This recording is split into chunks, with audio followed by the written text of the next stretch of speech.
G'day, g'day. I've recently gotten some requests asking me to make a tutorial on how I made the smoking person who's walking, which was originally based off of Polyfield's recent tutorial.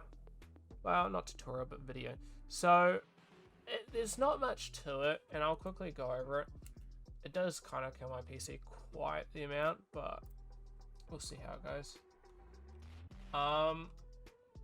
I mean, to put it simply, I'm going to fully show off myself somewhat remaking it, but it was originally just, you know, just import your mesh, obviously with an animation on it, you know,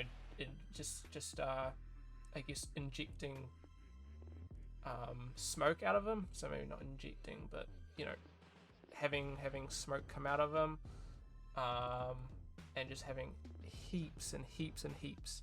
Have it, you know, relatively dissipate, you know, relatively fast, but just have it like shit ton, you know, just have it waft out. So I guess first things first, hop over to Mixamo, find a character, whatever you want. I'd probably recommend something like Remy or whatever. Basically, this is just going to be your outline. I originally used the male version of this default thing. Sort of regret it now because of the shape that it makes. I was using the Y-bot. It is obvious when you know, see how the smoke conforms around the character, but you could do somebody, I'd recommend somebody with like, you know, Adam or the guy that I pointed out before, maybe Bryce, Sophie. I'd recommend somebody with just, I guess, clothing, and it's not like big bulbous shapes, I guess, like the primitives here. Just as it would feel a bit more humanoid and natural. But if you want something similar to mine and having those, you know, shapes that do come out, then yes, you could go ahead, maybe even do something like Timmy. There's a massive head. Then after that, it was really just, you know, going through the animations, find something that interests you. I was just searching up a walk animation. I can't remember which one I did. I think it was something like a... I went through these. You can go through and find whichever one you did, whichever one interests you. I'll quickly bring it up. Alright, so just going back to the FBX that I used, I found out. So I'm using the Swagger Walk, so you can probably search it up here. I think if I recall correctly, there were multiple Swagger Walks. Nope, there's only one. There's this. I just liked the way that he walks. I think it feels quite natural. Just click download and it will go to your file. Well, after that, you can go and import it into a scene. I'm going to use this thing, preset scene that I already have, which is just called blank scene. There's nothing special about this. I've just deleted the stuff, the extra files here, and I've changed the buoyancy to 0. Yes, buoyancy to 0. That's all I've done. I just set the buoyancy to 0 because I'd like to have the, you know, have to go through the manual thought of setting the buoyancy. Do I want it? Do I not want it? And how much buoyancy do I want? I just prefer having it. So I always have to manually think of that. So I'll quickly go and I will import this all in. So just right click here, go import, and we'll get ourselves an import node. And then from there, we'll scroll down, go to file path, and I'll import the Swagger Walk. And it will import, so it will be very small in comparison. So something that you can do is just manually scale them up. I might scale him to, I might change the size of this. Now, I'm not going off of any, you know, pre-written, you know, script or basis. I did have like a, you know, a 2-minute glance of just going back into what I'd actually done, just to, you know, bring back all my, you know, just to remember it all. So this may be a little bit, you know, it might not look the exact same, and I'm really just doing this to show off, you know, the way that you should approach it. But this isn't a tutorial on like step by step exactly what you have to do to get that exact result. As I think when it comes to tutorials, you shouldn't be, you know, going exact following along. You should be taking bits and pieces from things and you know, just getting it so you can memorize and you can apply into your own projects. So with this, I think I do want to size them up, and basically you've got your voxel count here. Voxel count is like you've got these boxes within it, within this one big box, and this is like, you know, everything will happen within this, like these pink, I guess, triangles here. And so we've got effectively 8 million small boxes within this, and I could effectively lower this down and have it a bit of a smaller simulation, but I think that's going to decrease the quality of the smoke. So what I do know is if we just play the, okay, first off, make sure to change this, and you do actually have an animation going. Here we go.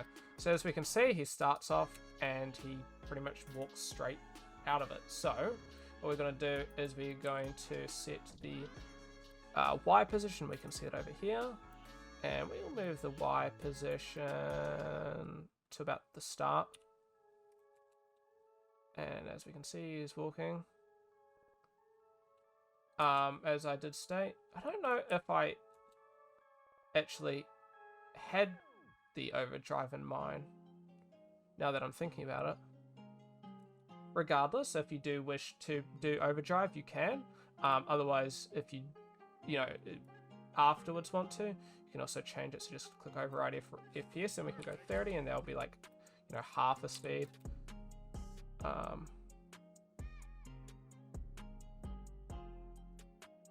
think.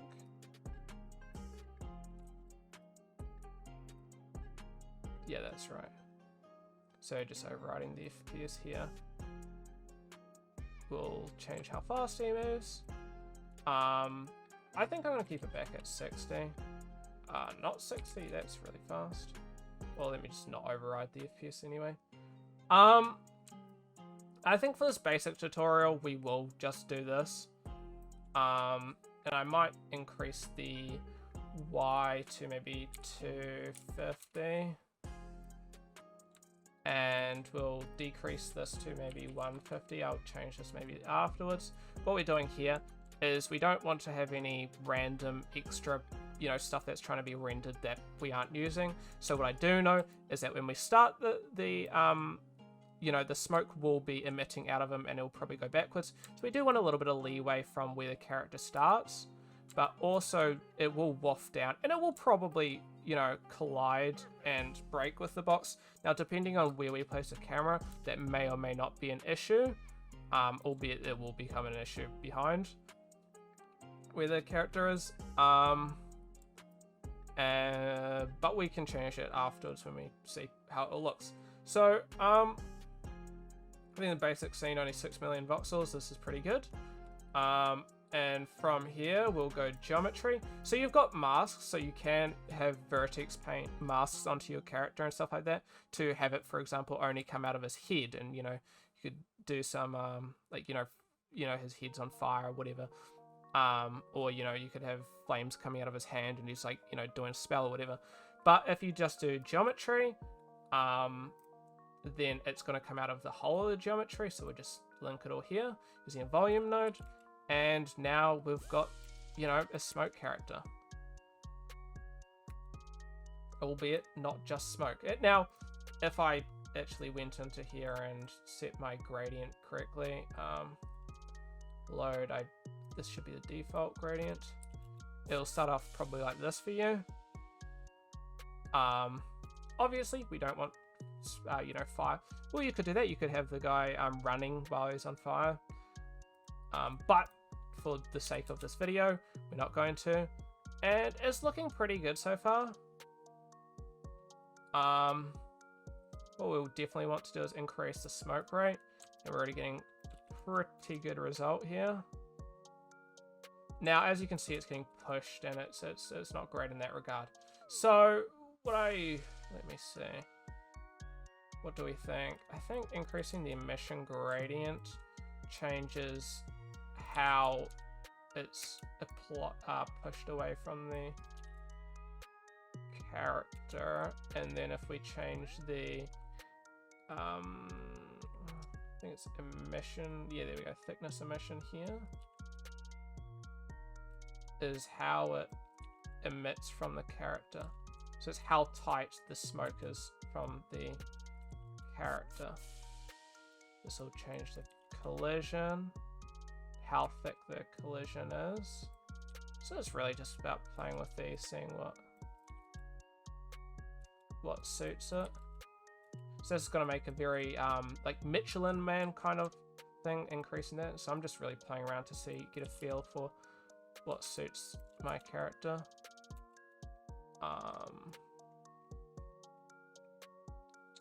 And then what I might do is decrease to about maybe 250.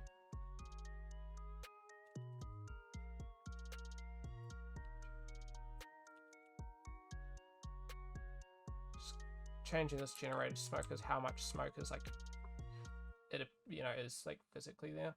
We'll also increase the dissipation just so it's not lasting for too long.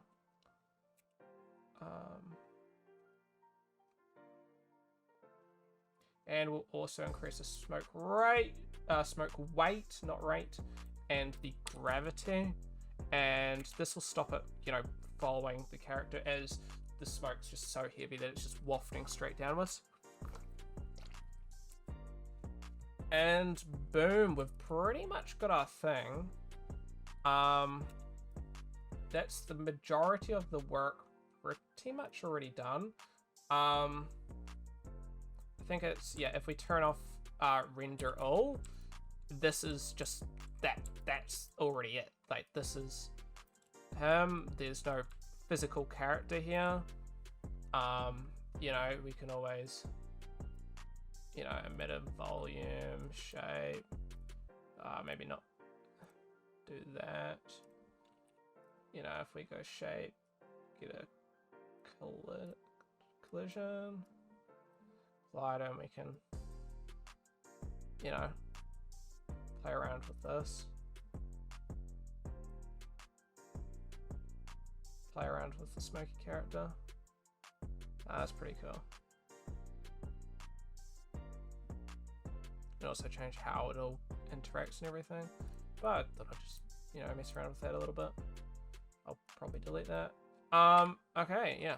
So that's basically what I've done for my last one.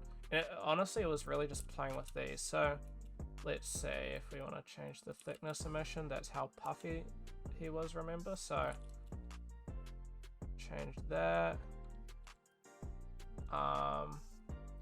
What's the thickness collision gonna do? So it's pushing it away from the character, I think. So what happens if we change the...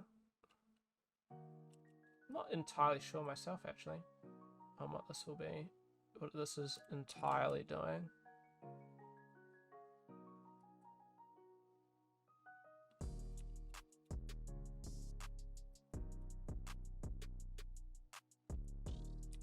Yeah, I'm not entirely sure about that myself.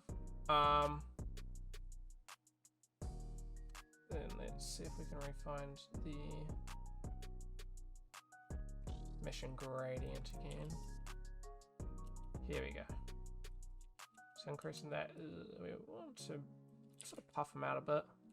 Don't want to be like you want to know that it's a character. And I feel like where we're at pretty much now, like, you know it's a human, right? Well, you know, that we're attempting to simulate a human.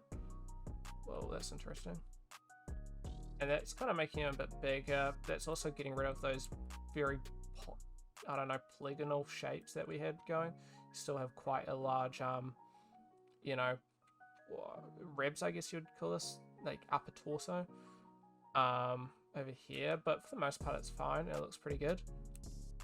I think that's mostly where I was at when it came to mine. I guess the last thing would be changing the transform, setting the Z, and if you just click this, this will create so an animatable thing. So if we go to around here, around 200 frames, I think there's a later part of our simulation. Just shift and click here. And I think about here, that's about 30 odd frames. This should be good. And assume this to be like -2. So he's going into the ground. This is what I did with mine, and bam. And then it's really just about playing with a couple different things, the dissipation, the lighting, that sort of stuff. So maybe we might want to increase the Raymark sharpening. We might want to set it to be a lot lighter. And the darker areas to also be a lot lighter. It's quite the clean smoke. I might actually change that back a little bit.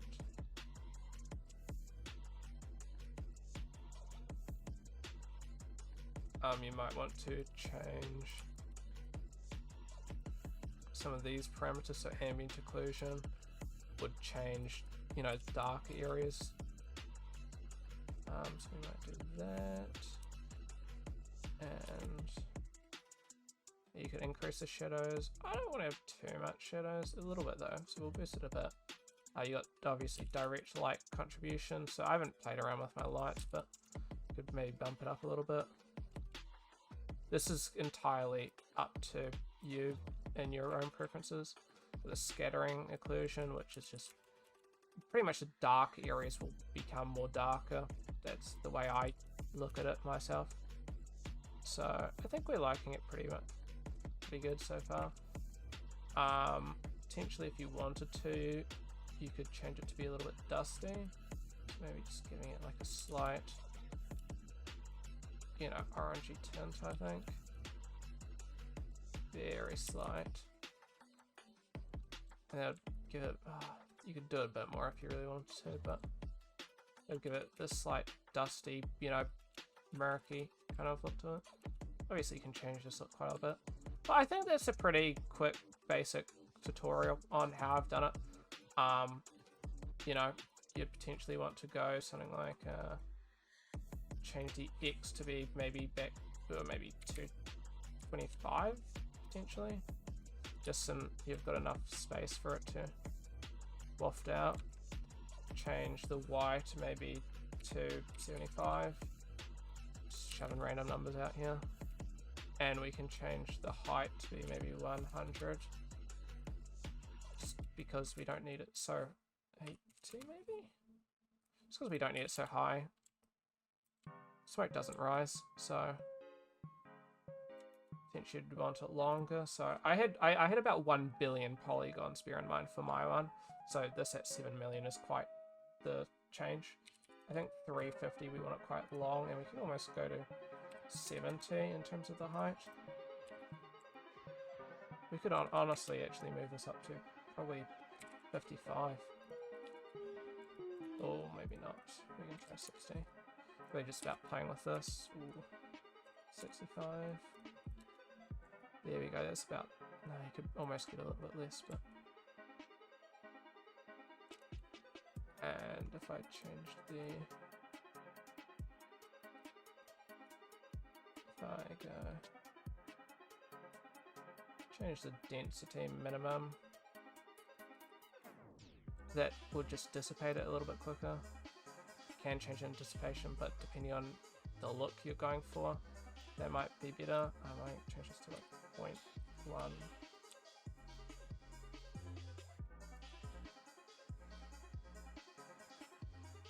I mean, I like that quite a little bit. Can also dilate it potentially. If you want that very cloudy look. Let's go smoke dilation.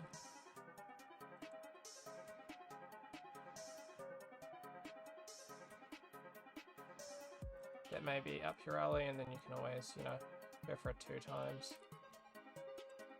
And that would just add a heap more detail to it. Albeit if I go much further, then it's just going to kill my PC.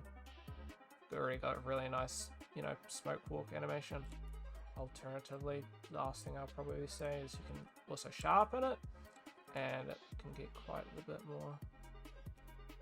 This will get it much more wispy. Let's sharpen the smoke. That with ray marching, you can get a really cool result. So it's a nice wispy smoke. Personally, I don't think you should go for a wispy feel for this, type of thing. I think dilating it is pretty good. Maybe motion blur might be pretty nice, just due to the feel of it all. But yeah, I hope that's been pretty helpful and pretty interesting on how to make an extremely simple project. And as you can see, this took 20 minutes, and I'm mostly just trying to remake the whole project myself. So there's quite a lot more that I did. I did fancy camera movements. I did I had quite the number of keyframes and stuff, just changing up like how much smoke is being emitted and when and stuff like that. So you could spend 2 hours. I think I spent 3 hours, 2 hours just changing values, trying to figure out what values would be right for achieving this sort of feel. But yeah, I hope that this has been informative and helped you guys. And because I pretty much just watched the Polyfueled video that he recently did, and I'm just like, I've been learning a bit of EmberGen, so I can sort of I can assume what he's changing, what he's doing to give that specific feel for his project, because it wasn't like a tutorial, it was more just a basis on what he's using and what he's doing in there. And that kind of just, it kind of clicked into my head. But I'm hoping that this is a bit more informative. I haven't seen too many of these sorts of tutorials on EmberGen, albeit there's not many tutorials on EmberGen. So, hopefully that this is helpful, informative, and, helps you for whenever you want to do these sorts of projects. So yeah, just let me know if there's anything else you want to see. Maybe I can recreate it. Maybe, I can do my own, style for it, or do stuff. I'm still learning, so, more projects the better. It's all a learning process. But yeah, all the best. Hope it helps. And yeah, best of luck for your own projects. See ya.